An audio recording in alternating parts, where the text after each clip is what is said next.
Yo, what is up everyone? Gamebreaker God here. So in today's video, we're going to be taking a look at my review of Killer la Kill the game If. But before we start, massive shout out to QQ for sending me a review copy of the game. And oh man, I can't thank him enough. Killer la Kill is currently being published by Arc System Works and the city animation of Killer la Kill the anime itself, Trigger. And it's being developed by A+ Games and PQ. When you first start the game, everything is locked. Unfortunately, it's because I feel like they're trying to get you to play the story so you know what Killer la Kill actually is. So certain chapters will unlock certain modes, and I will leave you guys to figure that out. I won't spoil it completely for you guys, but all I can say is for you guys that only want to play the online ranked matches, you guys are going to need to complete the story. And the thing is, the story is actually pretty short. It's only like a 2.5-hour short, because if you skip through everything and you don't want to, you don't care about the story, then you can just press X and you'll skip through everything and you'll get to finish the game in like 30 minutes or so. So it's not really long, guys. I mean, although everything is locked under the story, literally like everything, even all the battle modes, but everything is locked, unlocked early on. So as soon as you finish like the tutorial, for example, you unlock other battle modes straight away. You unlock free battle and all that stuff straight away. So the only thing that you're gonna have to, unlock beyond chapter 6 is the ranked online play and like free battles for online versus players and stuff.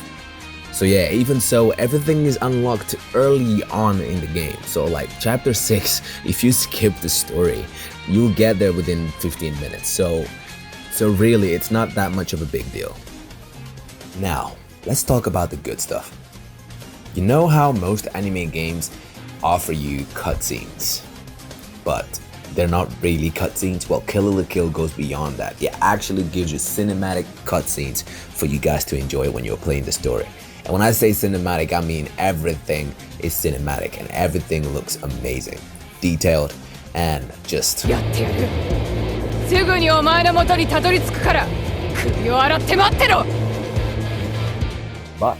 the game does skip through a few parts of the anime. When I say skip through, well, I think it just cuts all like not so important stuff, but it kind of like hopes you have watched the anime already. So I would highly recommend you guys watch the anime beforehand you play the story, but there's always the option to skip through the cinematics and just fight, and then watch the anime and then replay the story if you feel like doing so. Because in order for you guys to understand everything that's happening in the game, the story that the game gives you, I would recommend you guys watch the anime beforehand. Definitely, that's a must.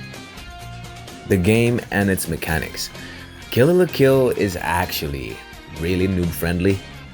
I say that with a little bit of grain of salt, because although it helps the new players, fully enjoy the game at their own level, at their own pace, by giving you easy combos to perform, such as, how you have the auto combos. By pressing square, you do like a whole combo that looks pretty decent, and then by pressing up and square, you do a whole different combo like an aerial one, and then by pressing side combo. You know how Storm series used to work like?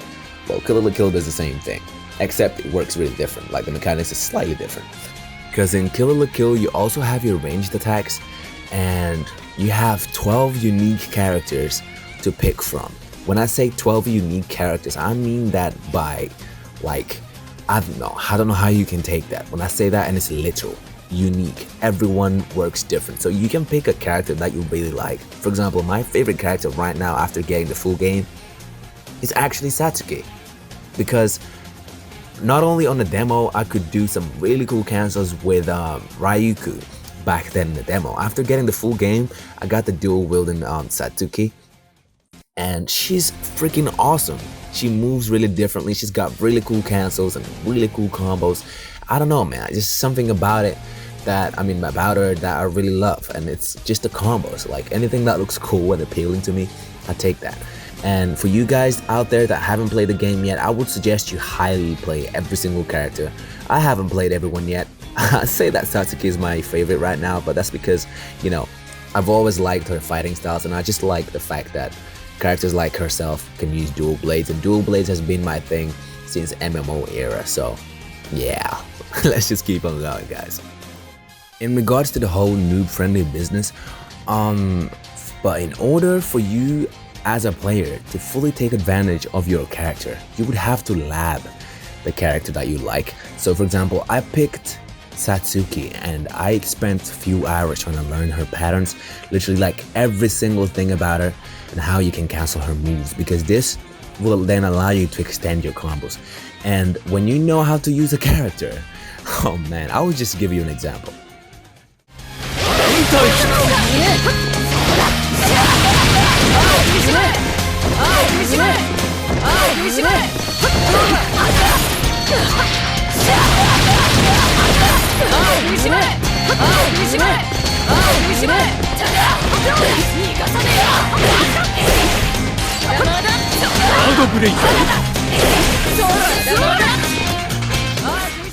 As you can see, the wall splats is a new mechanic only to kill him a kill.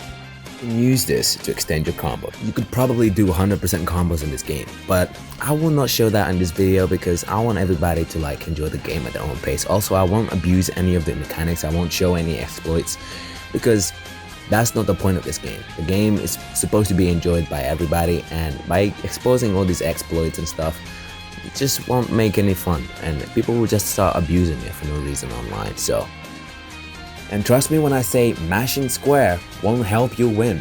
Not in this game. This game gets tough. The mechanics it offers counters, it offers wall splats, it offers aerial combos, it offers aerial counters from aerial counters to ground counters. It's just insane. There's so much you're gonna need to learn and, you know, practice on practice mode before you go out there and fight other players.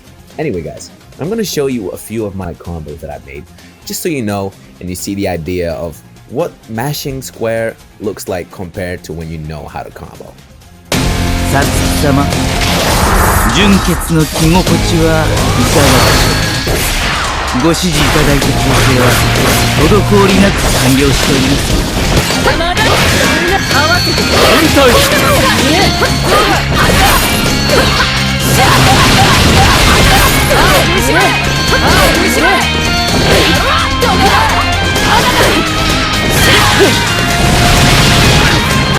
Now that you've seen the possibilities of the game, I'm gonna take you guys through some of the game modes, and you know, I can't be showing you guys everything because the game's not out yet. Those have to abide by the rules of a PewCube has sent me. Therefore, you guys are gonna have to, like, you know, wait until release for the other stuff. But for the time being, guys, we have a few game modes. We have cover challenges, we have free battle mode where you can fight local, you can fight other players, you have ranked matches, you have practice mode, you have tutorial mode, and in practice, you actually can set your opponent to fight and do certain stuff. And you can loop this as well. You can select the loop form where the character just does the same thing over and over again for you guys to practice on how to dodge it or practice on how to get around it and stuff like that. And that's a great addition to the game because it does really help you, you know, get better at combat and see what your opponent's gonna do next. And that's exactly what I'm doing right now, preparing for when the game comes out so I can fight y'all, my subscribers. Another really interesting mechanic the game has added is the Bloody Valor Testament. So not only your characters engage in sort of like a clashy way from the anime, they keep talking to each other whilst beating the hell out of each other, you also get to guess your opponent's inputs. So if you guess what your opponent's gonna input after they activated the Bloody Valor minigame, you'll break out. But if you don't and the opponent gets a level 3, oh man, not only will they get an insta-kill move, all their moves will become more powerful and certain characters will become super fast. So an example is Ryuku. She gets super fast, like ridiculous fast, and her boost in damage and everything just becomes silly. It just becomes silly. So unless you're really smart and you know what your opponent's gonna need, for example, they can pick to increase their gauge meter or, you know, increase their health or just deal additional damage, then you're gonna need to guess it and break out as soon as possible. And the way you can break out of this before they even get into the mini game is if you both have 2 bars, 2 special meters bars, like right there they have like a bar or so, but if you both have 2 bars and one of you try to hit each other with the Bloody Valor, you can break out by pressing R1 and L1 together at the same time. And you need to be, you know, on your toes, because we need to react as soon as you see it coming. Just press. Even if it hits you, you can still press it and break out straight away.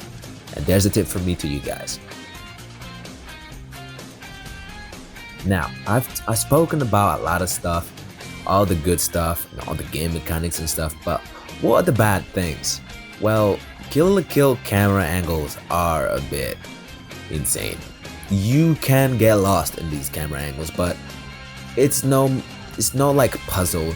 You can get around it, you can work around it, because you just need to learn how the camera angle works when your character is placed in a certain area in the map, and this works the same way to every single map. So therefore, you can just train yourself and practice in the practice mode, because they offer it, and you can get around it easily. So the camera angles aren't even a bad thing either.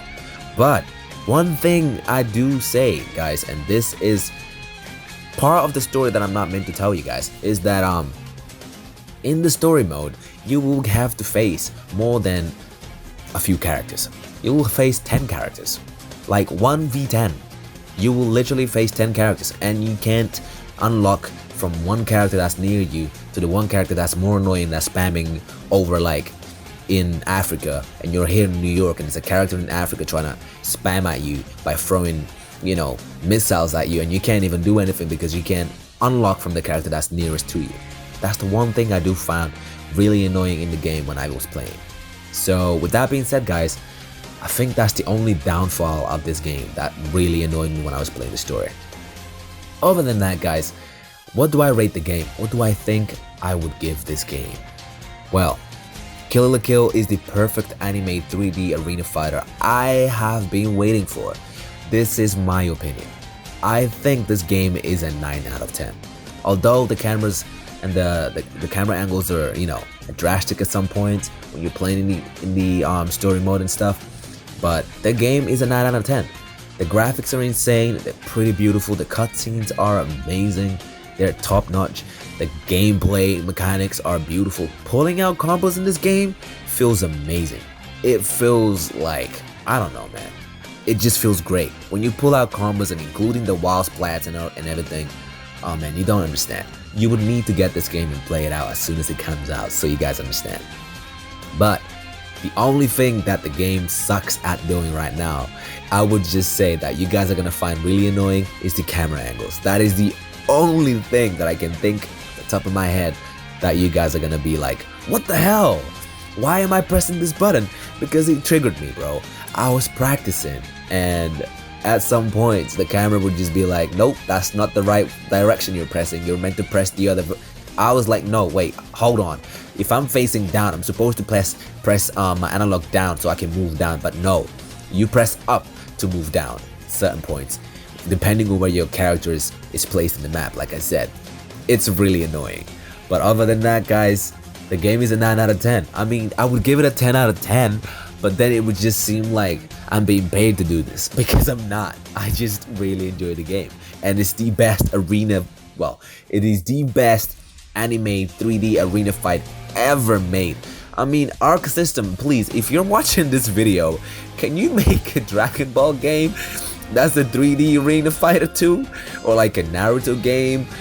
I don't know, man. Just get your hands on every single anime game and just make them good, like you did with Dragon Ball FighterZ and Kill la Kill. Thank you. And that will bring us to the conclusion of this review, guys. I know it's short, and I know I didn't speak about some of the stuff that I'm not allowed to speak about due to policies before the game is released. Therefore, guys, that is all I have to give to you. I probably missed a bunch of stuff, but you know, it's life. I wanna play the game, man. I wanna enjoy myself. I can't be telling you everything. But thank you so much for watching, guys. I'm gonna be streaming the game right now. Hooray! So I will see you guys on my live stream pretty soon, everyone. I will see you soon. Take care, everybody. And P-Cube, you guys are awesome.